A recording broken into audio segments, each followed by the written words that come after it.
Actually, I come from Britain, but I've been living in Maldives for 26 years now, so that's home really. The Maldives, as I'm sure you're aware, a chain of islands off the southwest coast of India here. The capital, Male, where I live.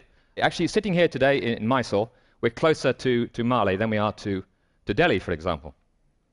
If you're in IT, India, obviously, is the place to be at the moment. But if you're a marine biologist, Maldives is not such a bad place to be. And it has been my home these years. For those of you who've been there, fantastic coral reefs, fantastic diving, fantastic snorkeling. I spend as much of my time as possible investigating the marine life. I study fish. Also, the bigger things, whales and dolphins. This is a blue whale. We have blue whales in the waters around here, off Maldives, around the waters of India. You can see them off Kerala. And in fact, we're very lucky in this region. One of the best places in the world to see blue whales is here, in this region. In Sri Lanka, if you go down to the south coast of Sri Lanka during the northeast monsoon season, you can see blue whales very, very easily. It's probably the best place in the world to see them. Now, when I talk about the northeast monsoon season, I'm sure many of you here know exactly what I mean, but perhaps some of you are not quite so sure, and I need to explain a little bit about monsoons. Now, monsoon, the root of the word monsoon comes from the word season. So it's just a season. And there are two seasons in most of South Asia. And in the summer, India heats up, gets very hot, hot air rises, and air is drawn in off the sea to replace it. And the way it works is it comes from the southwest, it comes off the ocean here and is drawn up towards India. So it comes from the southwest. It's a southwest monsoon. Picks up moisture as it crosses the ocean, and that's what brings the monsoon rain. And then in the winter, things cool down, high pressure builds over India, and the whole system goes into reverse. And so the wind is now coming from the northeast, out of India, across the Indian Ocean, this way towards Africa. Keep that in mind. Now, I'm a marine biologist, but I'm actually a bit of an old-fashioned naturalist, I suppose. I'm interested in all sorts of things, almost everything that moves, including dragonflies. And I'm actually going to talk this afternoon about dragonflies. This is a rather beautiful species. It's called the Oriental scarlet. And one thing you need to know about dragonflies, one important thing, is that they lay their eggs in fresh water. They need fresh water to breed. They lay the eggs into fresh water, the little larvae hatch out in fresh water, they feed on other little things. They feed on mosquito larvae. So they're very important. They control mosquito larvae, among other things. And they grow and grow by stages, and then they climb out of the water and burst out as the adult, which we see. And typically, there's a lot of variation, but if you have a dragonfly with, say, a 1-year life cycle, which is quite typical, the larva living in the fresh water lives for 10 or 11 months. And then the adult, which comes after, lives for 1 or 2 months. Okay, so it's essentially a freshwater animal. It really does need fresh water. Now, this particular species of dragonfly I want to talk about is this one, because most dragonflies, like the one we just seen, when the adult is there for its brief 1 or 2 months of life, it doesn't go very far, it can't travel very far. A few kilometers maybe is quite typical. They're very good flyers, but they don't go too far. But this guy is an exception. And this is called the globe skimmer, or wandering glider. And as the name might suggest, it is found pretty much around the world. It lives throughout the tropics, the Americas, Africa, Asia, Australia, into the Pacific. And it wanders far and wide. We know that much about it. But it really hasn't been studied very much. It's a rather mediocre-looking dragonfly. If you're going to study dragonflies, you want to study those really bright, beautiful ones, like the red one, or the really rare ones, the endemic, endangered ones. This it seems a bit dull, you know. It's a bit sort of dull-coloured, and it's fairly common, you know, and it occurs everywhere, and, you know, why bother? But if you take that attitude, you're actually missing something rather special, because this dragonfly has a rather amazing story to tell. And I feel very privileged to have really stumbled across it living in the Maldives. When I first went to the Maldives, dead keen on diving, spent as much of my time as I could in and under the water. Didn't notice any dragonflies. Maybe they were there, maybe they weren't. Didn't notice them. But after some time, after some months, one day, as I was going out and about, suddenly I noticed hundreds of dragonflies. Something like this. These are all this species, globe skimmer. I didn't know at the time, but I know now, they're globe skimmers. Hundreds of them. And they were there for some time, and then they were gone. And I didn't think anything more of it until, well, the following year, when it happened again. And then the year after that. And then the year after that.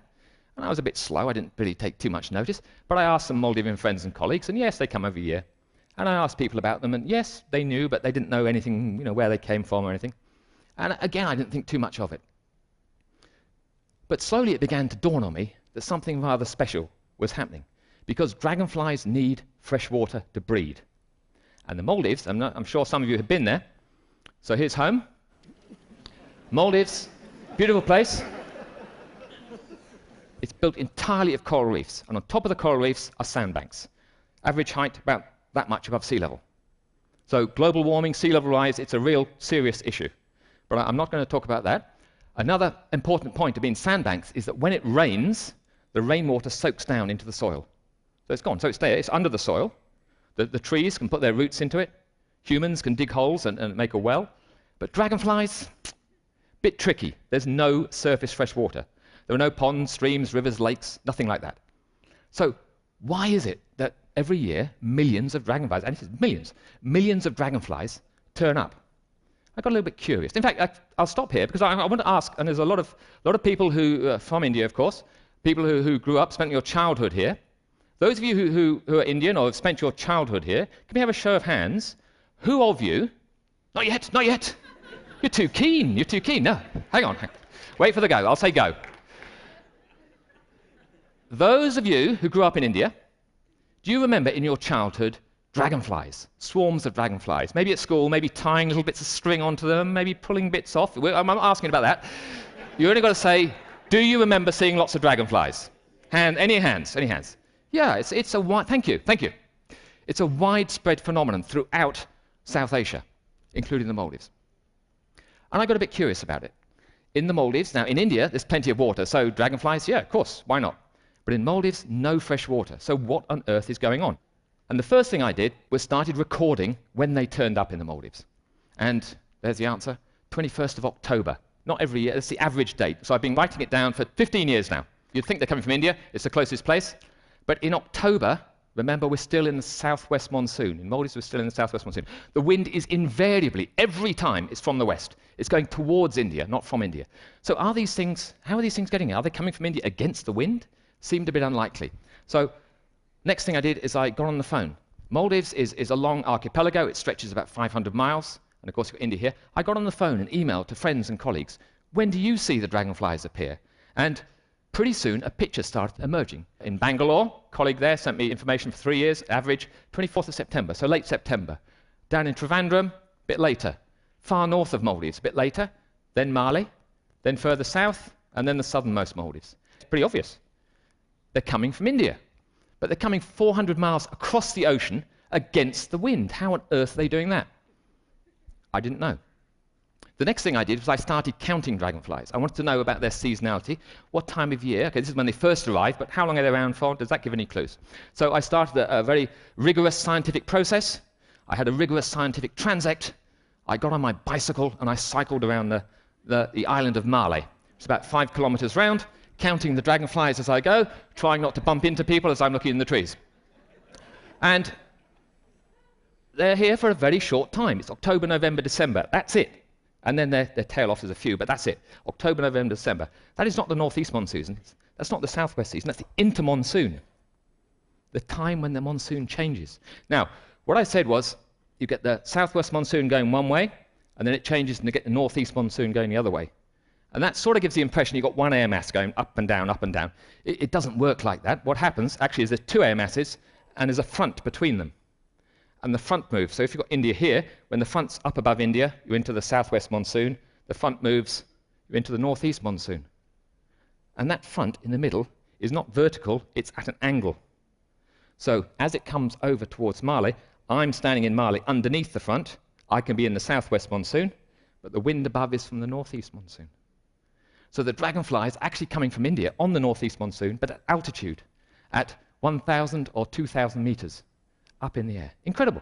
These little insects, the ones we see out, it's the same ones we see out here, 2 inches long, 5 centimeters long, flying in their millions, 400 miles across the ocean at 2,000 meters up. Quite incredible. So I was quite pleased with myself. I thought, wow, I've cracked this one. I know how they come here. But then I scratched my head a bit, and that's okay. I know how they come here, but why do they come here? What are millions of dragonflies doing, flying out over the ocean every year, to their apparent doom? Doesn't make sense. There's nothing for them in Maldives. What on earth are they doing? Well, to cut a long story short, they're actually flying right across the ocean. They're making it all the way across to East Africa. I know that because I have friends who work on fisheries research vessels who are sending me reports from boats out in the ocean. I know because we have reports from Seychelles, which fit in as well down here. And I know because when you look at the rainfall, these particular insects, these globe skimmers, breed in temporary rainwater pools. Okay, they lay their eggs where the seasonal rains are, the monsoon rains. The larvae have to develop very quickly. They only take 6 weeks. Instead of 11 months, they're 6 weeks, they're up and they're off. Now, here we have, in case you can't read it at the back, the top is rainfall for India, and we're starting in June. So this is the monsoon rain. By September, October, it's drying out. Nothing for these dragonflies. There's no more seasonal rain. They've got to go hunting for seasonal rain. And they fly south, because the monsoon withdraws to the south, so they come down through Karnataka into Kerala, and then they run out of land. But they're incredibly good flyers. This particular species, it can fly for thousands of kilometers, and it just keeps going. And the wind, the northeast wind, swooshes it round and carries it off across the ocean to Africa, where it's raining. And they're breeding in the rains of Africa. Now, this is Southeast Africa. It makes it look like there's sort of 2 breeding periods here. It's slightly more complicated than that. What's happening is they're breeding in the monsoon rains here, and the dragonflies you can see today, outside here, on the campus, are the young of this generation. They've hatched out in India. They're looking for somewhere to breed. If it rains here, they'll breed, but most of them are going to carry on. And next stop, perhaps only 4 or 5 days away, is going to be East Africa. The wind will swoosh them round across here. If they pass the Maldives, they might go and have a look. Nothing there, they'll carry on. Here, Kenya, East Africa, they've actually just come out of a long drought. Just last week, the rains broke, the short rains broke, and it's raining there now. And the dragonflies are there. I have reports from my various contacts. The dragonflies are here now. They're breeding there. When those guys, they'll lay their eggs now. They'll hatch out in 6 weeks. By that time, the seasonal rains have moved on. It's not there, it's down here. They'll fly down here. And the clever thing is, the wind is always converging to where the rain is. The rain occurs, these are summer rains. This is summer monsoon. The sun's overhead there. Summer rains in southern Africa. The sun is overhead, maximum heating, maximum evaporation, maximum clouds, maximum rainfall, maximum opportunities for reproduction. Not only that, because you have this convection, you have this rising of the air, where it's hot, air is drawn in. There's a convergence. So wherever the rain is falling, the air is drawn towards it to replace the air that's rising. So the little fellow that hatches out here, he gets up into the air, he's automatically carried to where the rain is falling. Lay their eggs, next generation, they come up, automatically carried to where the rain is falling, it's now back there. They come out, it's time to come back. So in 4 generations, 1, 2, 3, 4, and then back, a complete circuit of the Indian Ocean. This is a circuit of about 16,000 kilometers. 16,000 kilometers in 4 generations, mind you, for a 2-inch long insect. It's quite incredible. The monarch, but those of you from North America will be familiar with the monarch butterfly, which up until now has had the longest known insect migration. It's only half the length of this one. And this crossing here of the ocean is the only truly regular transoceanic crossing of any insect. A quite incredible feat. And I only stumbled on this because I was living in Mali, in Maldives, for long enough for it to percolate into my brain that something rather special was going on. But dragonflies are not the only creatures that make the crossing. There's more to the story. I'm also interested in birds, and I'm familiar with this fellow. This is a rather special bird. It's a falcon. It's called the eastern red-footed falcon, obviously, but it's also called the Amur falcon. And it's called the Amur falcon because it breeds in Amurland, which is the area along the Amur River, which is up here. It's the border, for much of it, it's the border between China and Russia, up here in the Far East. So Siberia, Manchuria. And that's where it breeds. And if you're a falcon, that's quite a nice place to be in the summer, but it's a pretty miserable place to be in the winter. It's, well, you can imagine. So, as any sensible bird would do, he moves south. They move south, the whole population moves south. But then being sensible stops. They don't stop here or even down here. No, they turn across here. They have a little refueling stop in northeastern India. They come to the latitude of about Mumbai or Goa, and then they strike out across the ocean down to Kenya, then down here, and they winter down here. Incredible. This is the most extraordinary migration of any bird of prey, a quite incredible migration. And they're not the only one that makes the crossing. They have the most incredible journey, but several make the crossing from India to Africa. It includes this one, the hobby, This fellow, this is a very nice bird. This is a pied cuckoo. Those of you from northern India will be familiar with this. It comes with the monsoons.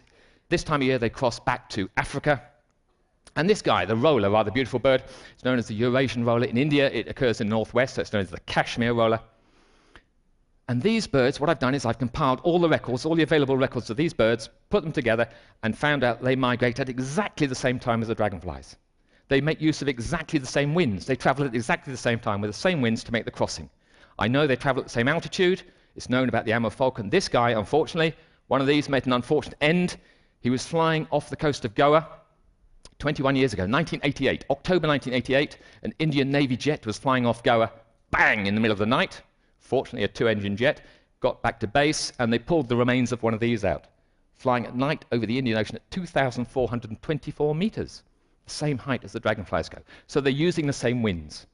And the other thing, the other important factor for all these birds, all medium-sized fellows, and this includes the next slide as well, which is a bee-eater. Bee-eaters eat bees, but this one has a nice blue cheek. It's a blue-cheeked bee-eater. And every one of these birds that makes the crossing from India to East Africa eats insects, large insects, the size of dragonflies. Thank you very much. Thank you.